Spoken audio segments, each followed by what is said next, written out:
welcome to another episode of Trending Echoes. We are here today at the Global Media Congress. Joining us in this episode is Robert Doornbos. Hi. Mr. Robert, can you tell us who Robert is? Yeah, thank you for having me. You're most And welcome. it's great to be here. Who's Robert? Robert is a lucky guy who made from his hobby his profession. So I was dreamed about becoming a Formula One driver and actually made it happen. And since then, I've been an entrepreneur and working in the media landscape for a long time as a Formula One TV analyst. That's amazing. So, Robert, as a former Formula One racer, what lessons can you give real-life Formula racers? Well, I think there's a whole ladder to the top. So you start in karting when you're really young, and then you go to Formula 4, Formula 3, Formula 2, and hopefully one day Formula 1. But it's only the series is only for 20 guys in the world. So it's very hard to get there. It's even harder to stay there. And the only thing I can give young talent, young and exciting, enthusiast talent, is just to stay motivated and focus on the goal. And work hard and make sure you follow your dreams. So, what about the growth of sports and lifestyle media? Can you tell me a little bit more of that? Well, the sport is growing rapidly. I mean, in my days, there was no social media really in Formula One. So it was only on the racetrack that you could film and you could broadcast. Nowadays, it's also social media outside the circuits. And Formula One has a much wider landscape, also due to the fact that Netflix invested in Drive to Survive. Perhaps you've seen it. Yeah. It's a documentary of a real-life documentary about Formula One drivers. And we have 4 races here in the Middle East. So in the region, it's really growing rapidly. And you can see it on the amount of viewers, but also the public that goes to the races. And I think Abu Dhabi is a great example for the final Grand Prix of the year, where they really make a festival out of it almost, but respecting the Emirati culture. Yeah. But on the other hand, also inviting the global sport that Formula One is and making it a big show. So, can you tell me a little bit more about the media change? So, during your time, you said there was no social media, right? No. So it's a big change. I mean, the social media opens up the whole world basically, because you can follow everybody. And in my days, it was the owner of the sport was Bernie Ecclestone, and he wanted to close up everything. So Formula One, you can only participate in on the track, and you can broadcast from the track to your nation. But outside the gates, nothing is visible on TV. But that was not sustainable, that situation. And with the new owners, Liberty Global, when they bought the rights of Formula One, they said, okay, we have to open up the sport. We have to attract new fans, a new fan base, a younger fan base. And It has to go all over. yeah, it has to go all over. Through social media, that was a big impact. And for sure, Netflix helped. And all the drivers that are also, and sponsors who are part of Formula One, they're also showcasing that Formula One is more than just racing cars fast in circles. Which leads me to the next question. So, can you tell me a little bit more about the Gulf market and the impact of Formula One? About the Gulf market? The Gulf market Yeah, and the the impact Gulf market. of, yeah. Well, I think the Gulf market is interesting because when Abu Dhabi started to build their circuit, it's more than just a circuit. It's an event center. It's the technology was really high back then already, and they're still up there with the top Grand Prix of the season. And 1 in every 3 races in Abu Dhabi is a big final where the championship is decided. So that's also nice for the promoter, which is Itara. And on the other hand, I think the new races like Jeddah, Corniche, they wanted to build the fastest street circuit in the world. I grew up in Monaco, which is a slow street circuit, very technical, but a lot of history. Then you go to Jeddah, which is the fastest one in the world, and it gives such a spectacle to the sport. Bahrain, the season opener, always very challenging, always exciting to watch. And we have Qatar, which is new, and we know Qatar from the 2022 World Cup soccer. Yeah. But for Formula One, they're also interested, and they extended their contract for 10 years. So I think in the Middle East, there's a lot of potential to look for new talent, perhaps invest in young talent, long-term success. And on the other hand, to grow the market with the Formula One show, which it is today. Yeah. So it leads me to my second question. So can you tell me a little bit about sports investments and audience growth? I mean, you've already touched up a little bit about audience growth, but you can tell me more about sports. Yeah, I think sports investment is more than just buying the rights for a sport. I think you also have to understand that you have to activate it around it to make sure it gets to the viewers at home, it gets to the new audience, so the young generation. How do you get their attention?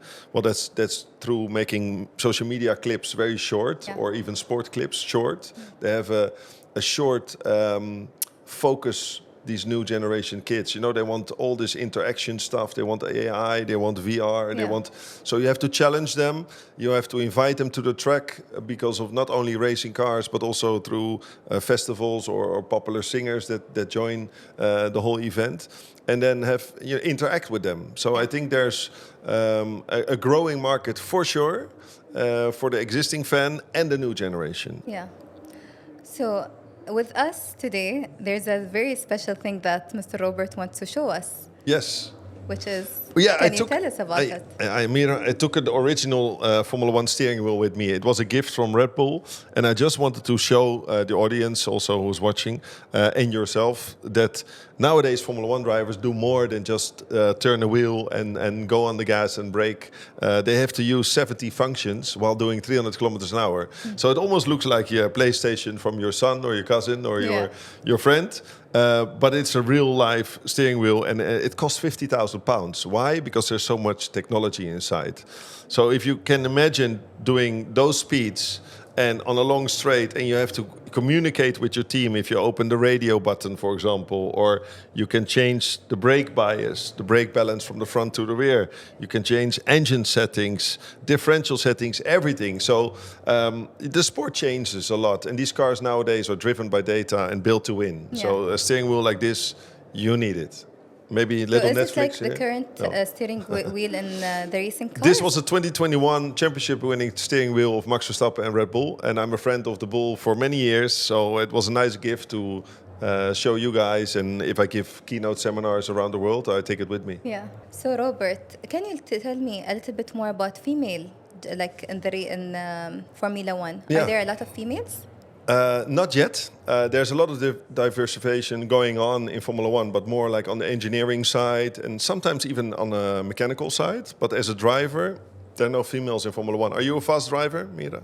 I would say moderate. Moderate. So Depends on the day. There's room for improvement there. Yeah. Well, Formula One is really pushing for this. The female driver hopefully one day makes it to Formula One. Hopefully. Through the junior category, sometimes in Formula 3 and Formula 2, and then it stops. I don't know if it's physical or most of the people say it's physical. But on the other hand, Formula One cars, you can prepare yourself for it. You just need to get a chance and find the right female to do it. So the FIA, the Fédération Internationale Automobile, they founded a new series called Formula Women. And it follows the Formula One calendar over 10 weekends during a Grand Prix season, and they drive in the pre-show of the Grand Prix, and it's great to see. I think there's Middle Eastern presence from a lady who drives for Red Bull Racing in that series. She's doing quite well, so that's somebody to keep an eye for. And a sponsor's dream, would it be, of a female in Formula One? We do have a Formula One racer, and she's actually Emirati. She's called Amna Al-Gbaisi. She also drove for Renault. I think she tested the Formula One car once. Her sister is Hamda Al-Gbaisi. Her sister is driving for Red Bull, I think. I feel like they're very inspiring people and such an inspiration for female talent. Of course. For example, if I would want to be a Formula racer, what advice would you give me, in terms of lifestyle, health, fitness? Yeah, well, I'm sure you already have a good lifestyle and a healthy lifestyle. But if I look at my years in Formula One, I was preparing myself physically and mentally almost 24 hours a day. So a lot of training, a lot of good food to prepare your meals properly. You get guidance if you get to Formula One. I had a physio and a personal trainer who traveled with me around the globe. But 5 hours a day training was normal, especially in the winter months. Prepare your neck muscles. They get a lot of G-forces. So I never wear a tie. I never wear a tie because the neck just grew like this. Because if you can't stand the G-forces, you'll become like a passenger of your own car and you'll probably crash, or you have to stop because you cannot hold your neck up straight anymore. So physical preparation is very important, mental, and obviously your health. So Formula One drivers are really strong athletes, and I think for sure there's a woman that can do it as well. Yeah. So, can you tell me like a bit more, like what kind of injuries one might sustain from like Formula One races, and if you yourself had like injured yourself during a race? Yeah, I had some big crashes. I think if you don't crash, you don't try. So you shouldn't make That's a the habit motto. out of it, but sometimes it happens. You're pushing yourself and your team to find the boundaries, to find the limits, and sometimes you go over the limits and you crash. In particular, when I was a reserve test driver for Red Bull, I did a lot, thousands and thousands of miles, testing new parts on the car. Sometimes you crash. I had a few big ones even one that I ended up in hospital for 2 nights. But at the end of the day, it all worked out, and the cars are safe. There's a lot of investment in safety. Yeah. You have a 6-point belt, which is over your lap, over your Wow. middle, and over your shoulders. So you're really strapped in tight into the car, and they make sure the carbon fiber top protects you at all costs. You know, when you hit the wall. And the new innovation now in Formula One is that you're not physically testing on track anymore, but you're testing on a simulator. Yeah. And that is the virtual world meeting the real world. Yeah. And a lot of IT companies partner up with Formula One teams, not only because they want to be involved in the sport with a logo on the car. Yeah. Formula One is the most popular sport on the planet Yeah. after World Cup soccer and the Olympics. Yeah. But they also want to play an active role. So they support the team with data support or this VR or this Yeah. And as you said, like simulator. media is growing nowadays. Like Yeah. we live in an AI world, I would say. Yeah, if you talk to the best engineers in Formula One, they would say, I would like to change the driver for AI, you know, that I can prepare him, apart from when your driver is Max Verstappen, because he's winning all the world championships at the moment. But I think the human factor makes it also nice. You know, you can find the limits in using data to your performance advantage, for example, pit stop strategies or anything. Yeah. But on the other hand, I think the physical human side of pit stops, driving on track, that makes the sport Makes it better. better. I want to circle back to your injury that you sustained. So, as you know, like each and every one of us, we all have like different mental capacities. Yeah. So, as a young racer, like Yeah. let's say, so someone from the youth, if they sustain their first injury, Yeah. what advice would you give them for them not to like, you know, To feel it. or like back out, or like you get second feet, oh, am I able to do this? Can I do this? Am I a racer? Yeah. What I advice would you think give the you youth? could compare it with riding a horse. They say if you ride a horse and you fall off it, what should you do? Just jump back straight on it, because otherwise you get a fear for Yeah. it. In my world, the word fear, there's no room for fear, because if you have fear, that's a negative emotion, and it will cost you lap time. Yeah. Because you're going to brake earlier or you're going to lift off the throttle. And so you need to have a clear mindset, always eliminate negative thoughts to get the best maximum result. But when I had the big crash, it took me a few weeks to get back in the car, because I had a collapsed lung, I broke my rib. But I wanted to get back in the car, and I wanted to be physically strong and do this again. I've been fortunate enough to sit here and talk to you, and you know, I recovered from the injuries.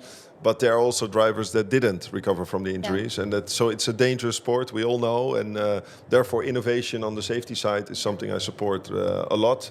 The biggest innovation in the recent years in Formula One is the halo, so it's on top of the car, so it protects the driver's helmet against any flying obstacles or crash. So innovation is key. It costs time, money, and effort, but it saves human lives. And as you said, like now there's like the stimulator that you go through before you actually go on the race. Exactly. Which I feel like it eliminates. But therefore you get eliminates. new talent, like new kids on the block nowadays in Formula One. They're so young. They're 19 years old, 18 years old, and they've done thousands of miles on the simulator, and they're already well prepared, better prepared than I was. Yeah. So technology and Formula One, they go hand in hand. So Robert, as you know, we are a research company. Yes. And we conduct a lot of research. And to my understanding, in Formula One, you do conduct a lot of research. Can you tell me more about it? Like, how do you conduct your research? What topics do you research about? Yeah. Research is preparation, and preparation is key in any form of business. I think as an entrepreneur, I do my research before I invest in a company. But as a race car driver, you do your research before going to the circuit. So you prepare yourself. You watch physical videos, audio online, but you also prepare yourself on the data side. And you have a whole team to help you with this. So in the Formula One team nowadays, there are working 1,200 people to prepare 2 race cars. They use all forms of data to get the cars ready for example, now we have the final 2 races of the season in Qatar and in Abu Dhabi. Yeah. Qatar last year was a difficult one because of the heat. They have to prepare the car differently, so for the cooling systems, etc. But also to prepare the driver differently. So they're experimenting now with cool vests in the cockpit, because if you wear your Nomex clothing, it's 2 layers, so you have your underwear and the overall, but it doesn't breathe. Yeah. So it resists a little bit of fire, but it doesn't breathe. So inside the cockpit, it can become like 50 degrees. I imagine my race back in the days when I would go on the scales before the race, and after 2 hours of driving flat out with a heartbeat of 180 beats per minute, sweating, I would lose 3.5 kilos in one Grand Prix. So it's a physical, demanding sport in these type of regions. So here racing in the Middle East is also very seasonal. You mentioned it was difficult to race in Qatar, right? So you were saying you have to wear something, 6.1, what is it exactly that you wear? The Nomex clothing? Yeah? Yeah, the Nomex clothing. So it's heavy? Well, no, they make it lighter as all, but it just prevents you from feeling a fire. So it's a fireproof overall, basically. And they just make the layers thinner and thinner through innovation, obviously. But you need it. You want it to wear it, and it's obligatory as well to wear it. But it makes sure inside the cockpit it gets very warm, and it's almost difficult to breathe. Last year at the Grand Prix, a few drivers almost passed out. So now they postponed the race a little bit. So it's now at the end of November. Is it because of the heat, or Because is it of the adrenaline? Or the heat. So the heat is very intense, and there's no air conditioning in the car or something, you know. There so isn't? no, they're experimenting for the future with cooling systems in the car. So like What's the reason, if I may ask? weight and technology. So there's not a lot of space in the cockpit to put in to build in an air conditioning. And we had normally in Europe or any part of the world, we have the driving wind. Yeah. So you can just open your visor a little bit, you get some fresh air.